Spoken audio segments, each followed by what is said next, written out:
Hey everyone! Welcome to Be the Change. My name is Lily Mott, and today I'm going to be talking about how change comes when you create leaders out of everyone. My guest this week is Shawntel Nieto, and she's the founder of several organizations that are working to provide food, water, and other resources to communities in the Philippines, where she is from. I got to talk with Shawntel about her work with one organization in particular called Sustainable PH, which is working to promote and support sustainability in the Philippines. So, without further ado, let's get started with this episode featuring Shawntel Nieto.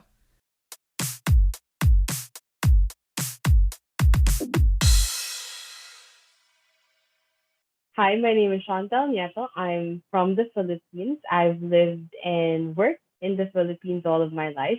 I've started within the social impact space in 2015, and since then I've served many roles. But presently, I'm the co-founder and president of Sustainable PH, a nonprofit focused on advancing sustainability in the Philippines, of the One Kainta Food Program, where we provide about 1,000 people every day with food and other necessities, as well as the Sustainable podcast, where we talk about sustainable development in the Philippines, while likewise engaging in different projects and programs that help translate knowledge into action. Through my organizations, I provided food, water, disaster relief, supplementary education, and livelihood opportunities to about 500,000 people across 15 cities and 11 hospitals in the Philippines, while also supporting and mobilizing about 1,700 current and aspiring sustainability practitioners, while helping about 70 or so organization and organizational partners become much more sustainable or at least socially responsible. Thanks so much for being a guest on the podcast, and I'm looking forward to learning more about the work that you're doing in the Philippines. So, I would love to get started by having you tell me a little bit more about how you got into this social impact work. What was your path to getting started? So basically, I started in 2015, and it was because of, I guess, the call to want to see how we could support marginalized communities, particularly in my town.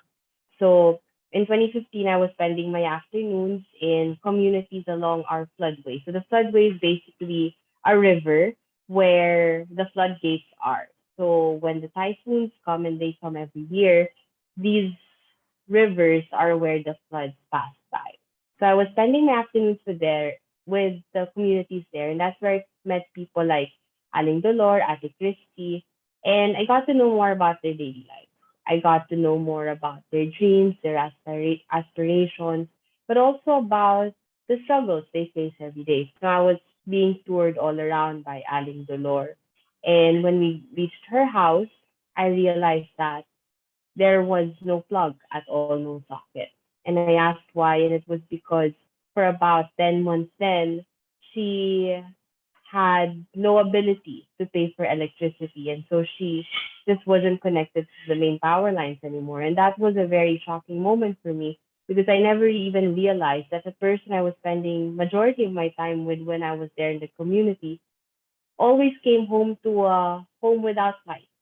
And I felt as if that wasn't right because here was someone I considered a friend, a colleague, an ate or an older sister. And I didn't think anyone should have had to be deprived of their basic needs simply because of the lottery of birth.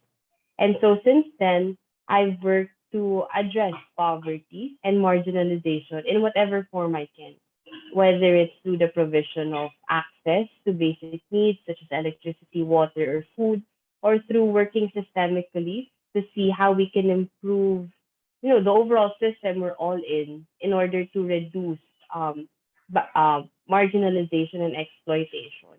I've just, I guess, worked to try to see how I can support people like Aling Dolor into having the rights that have always been their right to have in the first place, but right now they are deprived of. So that's what got me started. Thank you so much for sharing that. And I think it's so great that you reflected on that experience and you looked for ways to make a difference. So, I would also love to know more about your work with Sustainable pH because I looked into the organization some and I would just love to know more about it. So, can you tell me some about the mission of Sustainable pH and what your role is with the organization as well? So for sustainable PH, we focus on advancing the movement and practice of sustainability in the country. And so we work in several ways, as well as through several affiliate organizations. So what we have is what we call the Sustainable PH Group. And basically, it's a group of organizations, the Sustainable PH, SSP, or the Society of Sustainability Practitioners, sustainable as well as Sustainable PH Youth. And then we have our flagship program, Sustainability Unplugged and Learn to Lead. So basically, what these programs and organizations do is each of them focuses on one particular aspect of Philippine society that we think is important to mobilize in order to advance sustainability in the country. So, for instance, SSP, the Society of Sustainability Practitioners, we focus on connecting, capacitating, and mobilizing the country's sustainability professionals and practitioners. So sustainability here is a very siloed field, and a lot of practitioners usually feel alone in their teams, in their companies. Many of them are transferees from, say, PR or the communications department. So we try to give them a space for them to connect with others and also grow and learn from one another and from our internal capacity building program. Sustainable PH Youth, on the other hand, focuses on mobilizing and enabling the youth to work towards sustainability. So very much focused on students, on members of the youth, and what they can do through campaigning or through projects to help advance the SDGs. Sustainable PH as the group also has its flagship program. So we have Sustainability Unplugged, where we bring the community together to talk about sustainability trends and issues. We also have career fairs that merge corporations with practitioners. And we also have what we call the awards. So every year we host leadership awards to celebrate champions from arts and culture, to corporate, to nonprofit leadership, to community building. So we have those programs up and running.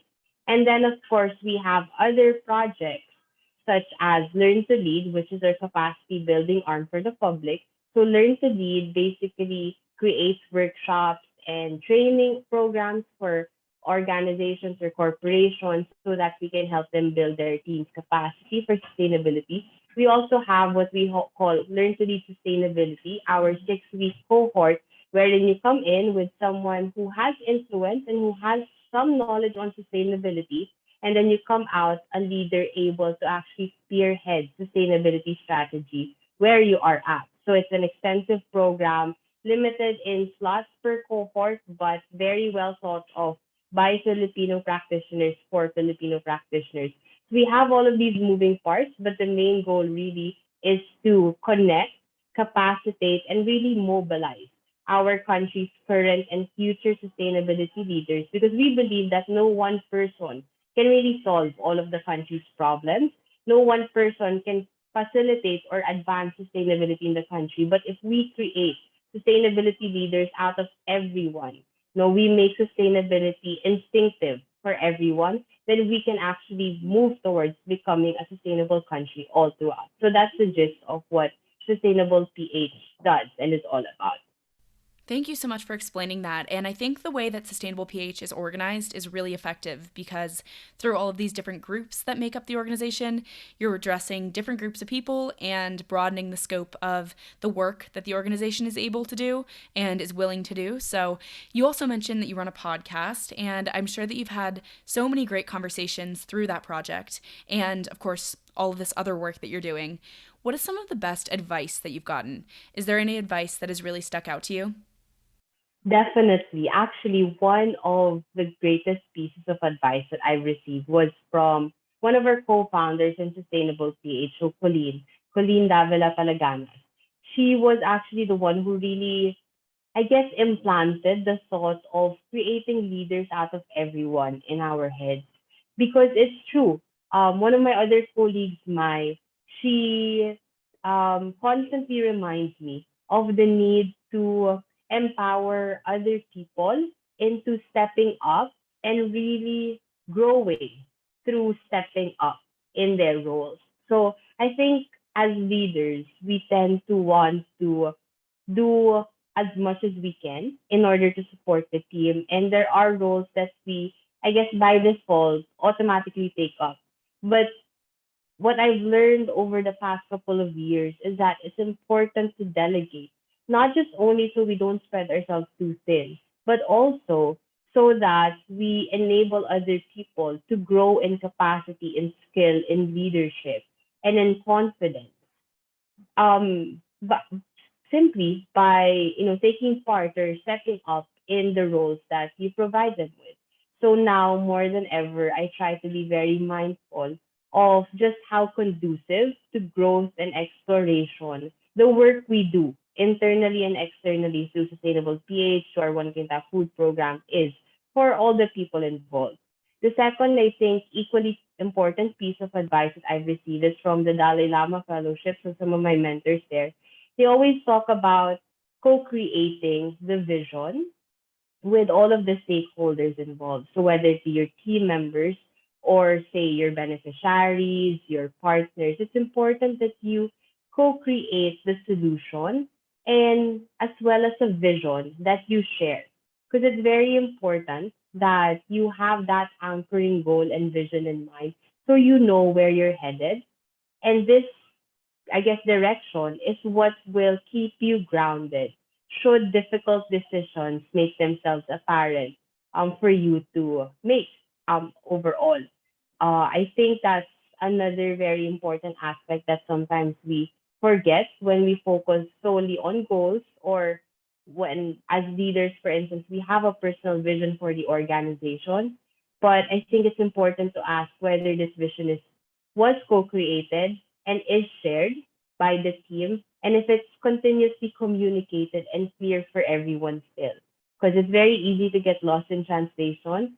So it's very important to always be anchored on that and to always keep in mind that it's something you share across.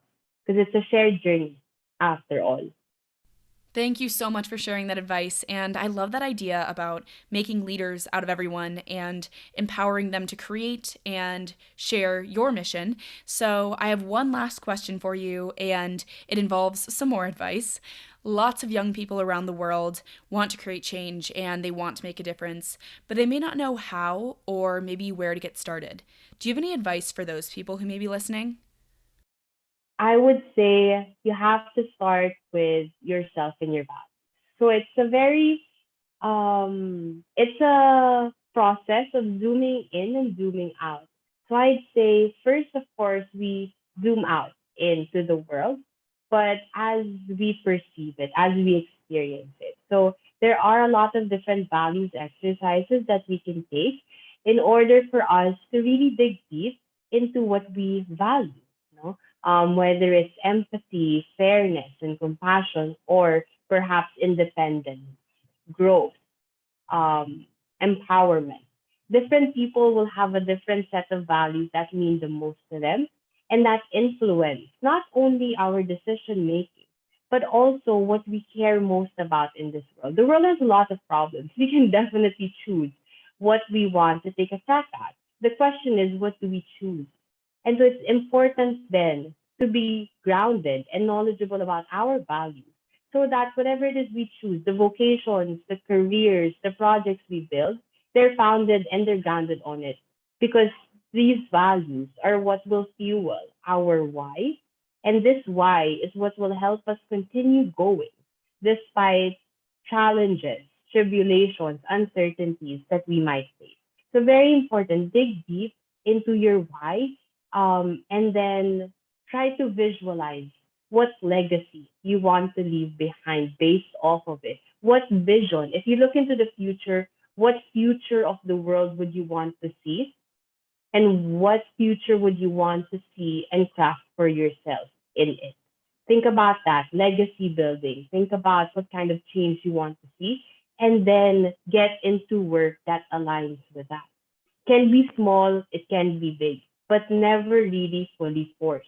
What I mean to say is that sometimes our big breaks happen almost immediately. You get the opportunity to co-found something and it becomes big and it's been your organization ever since. Sometimes your journey happens to start by volunteering and then slowly learning the ropes, maybe rising up in that organization and then eventually leading it. So it happens differently for different people. What's important is that we know what we want to see, and then we look into opportunities that align with it, and then we continue going. You might, if we do that, you might be surprised at how amazingly things snowball, because the more you do, the more opportunities come in for you to do more, and then we discern what aligns, and then go with that. Sooner or later, you'll find yourself really leading the change that you want to see, and being at the forefront, perhaps even, of that change.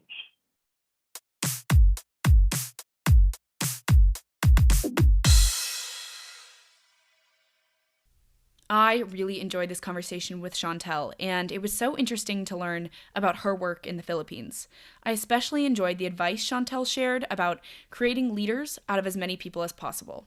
I think that is such an interesting perspective on leadership because it really emphasizes the importance of empowering others and bringing them into the planning and the decision making process. Then they will be more inclined to continue working with you and maybe even start their own projects or their own movements and empower others to also become leaders. So it just creates this ripple effect of change. I think Chantel's take on leadership was so interesting, and she's really using that advice in her own work promoting sustainability in the Philippines. So I think it's important to keep Chantel's advice in mind when leading or starting something new, because change comes when you create leaders out of everyone.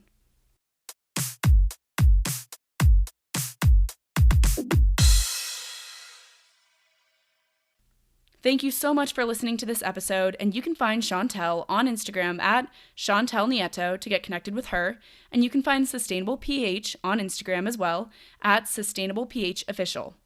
If you want to talk about anything I mentioned, please reach out to me by email at lily@bethechangepodcast.org or on Instagram at bethechangepodcast. Tune in for my next episode, but until then, be the change you wish to see in the world. Bye, guys.